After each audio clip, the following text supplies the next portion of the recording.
যে প্রথম দিকে ডাক্তাররা তার সমস্যা খুঁজে পায় না, বাট হচ্ছে দীর্ঘদিন ওই জিনের হচ্ছে আসর থাকার কারণে ওই শরীরটার তখন বিভিন্ন ধরনের অসুখে মারাত্মক অসুখ জন্ম নিয়ে নেয়, যেটা হচ্ছে ডাক্তারের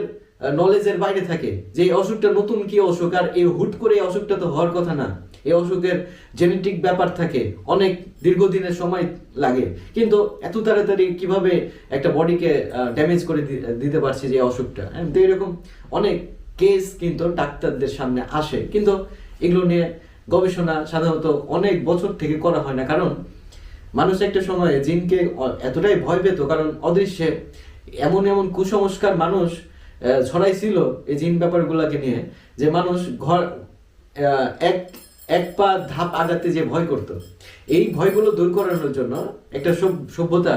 এই জিনের ব্যাপারগুলোকে ধামাচাপা দিয়ে দেয়। হ্যাঁ, যে এগুলো নিয়ে করতে গেলে সংসার